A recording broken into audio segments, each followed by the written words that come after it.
नमस्कार. गोष्ट नर्मदालयाची. पुष्प पहिले. अस्वस्थ विचारांचं बीज. डिसेंबर 2005 सालची गोष्ट. नर्मदा परिक्रमा करीत असताना भोगावा सिपानी गावातील एका पटेल परिवारात आमचा मुक्काम होता. एकत्र कुटुंब होतं. छोटी छोटी अनेक मुलं घरात होती. शेजार पाजारची काही छोटी मुलं देखील यांच्याच घरात येऊन खेळत होती. मी सहजच त्या मुलांना कोणत्या इयत्तेत शिकता असं विचारलं. कुणी 5वीत, कुणी 7वी 8वीत अशी उत्तरं मिळाली. मी म्हणाले, तुमच्या वह्या आणि पेन घेऊन या. मी तुम्हाला गणितातल्या काही गमती शिकवते. पाठ न करता पाढे कसे लिहायचे तेही शिकवते. मुलं म्हणाली, पण आम्हाला तर लिहिता वाचता येत नाही. मी आश्चर्यचकित. असं कसं शक्य आहे? लिहिता वाचता येत नाही तर तुम्ही 7वी 8वी पर्यंत गेलात कसे? माझ्या या प्रश्नावर मुलांच्या डोळ्यात काय बावळट बाई आहे?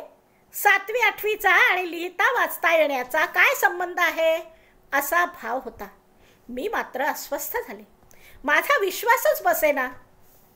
त्यावर घरचे आजोबा म्हणाले, खरं आहे मुलं म्हणतायत ते. आमची जमीन थोडी. पाऊस पडो अथवा न पडो, नर्मदा माईच्या कृपेने पाण्याची कमतरता नसते. त्यामुळे आम्ही वर्षातून 3 पिकं घेतो. मग पेरणी, कापणी, निंदणं, खुरपणं यासारखी कामं करायला आमच्या या छोट्या मुलांची पण मदत असतेच. शिवाय गाई बकऱ्या चरायला नेणं ही कामं पण तेच करतात. मुख्य म्हणजे आमच्या गावात फक्त 8वी पर्यंतच शाळा आहे. मग फक्त 8वी शिकून आमच्या मुलांना नोकऱ्या मिळणार आहेत का? आणि गेली शाळेत मुलं तर तिथे सरकारी शिक्षक पोहोचलेले असतील याचा भरोसा नसतो. आलेच शिक्षक शाळेत तरी ते शिकवतीलच मुलांना याचा भरोसा नसतो. कारण त्यांना इतर सरकारी कामच खूप असतात म्हणे. मुलांना लिहिता वाचता येवो न येवो, सरकारी धोरणानुसार ते 8वी पर्यंत पास तर होणारच आहेत. त्यामुळे ना शिक्षक त्यांच्याकडे लक्ष देत, ना मुलांना अभ्यास करायची गरज वाटत. पण आजोबा, मुलांनी शिकायला नको का? 8वी पर्यंतच नाही तर पुढेही शिकायला हवं. माझी अस्वस्थता वाढली होती. काय करायचं पुढे शिकून? आमच्या गावातील काही मुलं शहरात नातेवाईकांकडे राहून शिकून आलीत. पण आता त्यांना कष्टाची कामं करायला आवडत नाहीत. ना शेतात काम करत, ना गाई चरायला नेत. गावात बरोबरीच्या मुलांशी दिवसभर चकाट्या पिटत असतात. दारू, बिडी, गुटख्याचं व्यसन तर लागलेलंच असतं. दूरदर्शन मालिका, सिनेमा याशिवाय त्यांचं सामान्य ज्ञान शून्य. गावची सगळीच मुलं शिकून कारकुनी करायला लागली तर शेती कुणी करायची? गाई म्हशी कुणी पाळायच्या? तुम्हा शहरातल्या लोकांना धान्य, भाज्या आणि दूध कोण पुरवणार? मटणासाठी बकऱ्या कुणी पाळायच्या? आता शहरातल्या नव्या पिढीला तर रोजच मांसाहार लागतो. सगळीच मुलं शिकून शहरात गेली तर आमच्या माघारी ही शेती करणार तरी कोण? 4 पुस्तकं वाचता आली, फाडफाड इंग्लिश बोलता आलं म्हणजेच शिक्षण का? आजोबांच्या बोलण्यात जरी 100% तथ्य होतं तरी मुलांना मूलभूत शिक्षण तर द्यायलाच हवं ना. गरजेपुरतं गणित, विज्ञान आणि भाषा हे तर यायलाच हवं. मोठे झाल्यावर एखाद्या महत्त्वाच्या आर्थिक अथवा कोर्ट कचेऱ्यांच्या कागदपत्रांवर सह्या करण्यापूर्वी त्यात काय लिहिलं आहे हे वाचता तर आलं पाहिजे. आर्थिक व्यवहार समजले तर पाहिजेत. मुलांना अगदीच अडाणी ठेवून कसं चालेल? एवढंच नाही तर शहरी मुलांचे शिक्षण आणि खेड्यातल्या मुलांचे शिक्षण हे वेगळं असलं पाहिजे.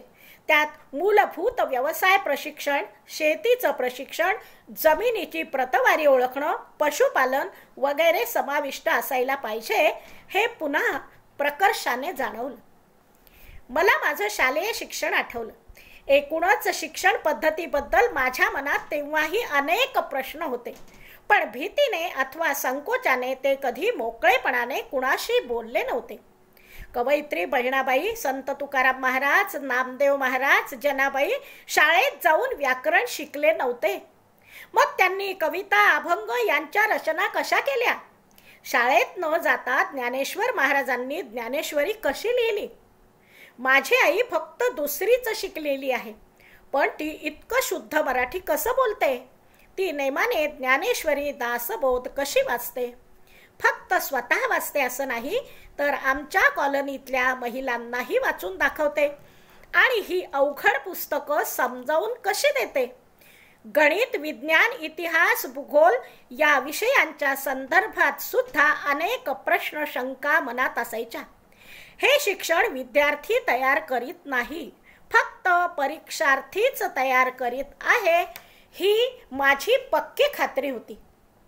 माझी इतर भावंडे अतिशय हुशार आणि त्यांच्या तुलनेत मी सामान्य कुवतीचे असल्याने आपल्याला असे प्रश्न पडत असावेत अशी माझी मीच समजूत घालीत असे.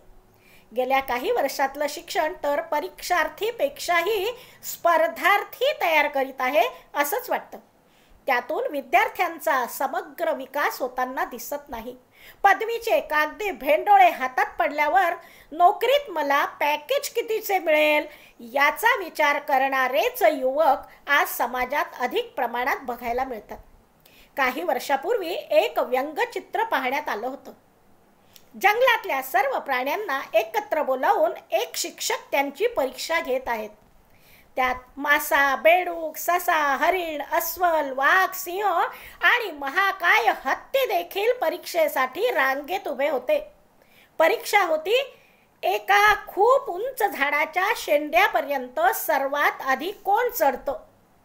लहानपणचे माझ्या मनातले सर्व प्रश्न त्या एकाच चित्रात व्यक्त झाले होते. भोगावासी पाणी गावातल्या त्या मुलांशी आणि त्यांच्या आजोबांशी झालेल्या बोलण्यातून एका अस्वस्थ करणाऱ्या विचारांचं बीज मात्र माझ्या मनात पेरलं गेलं होतं हे नक्की. धन्यवाद.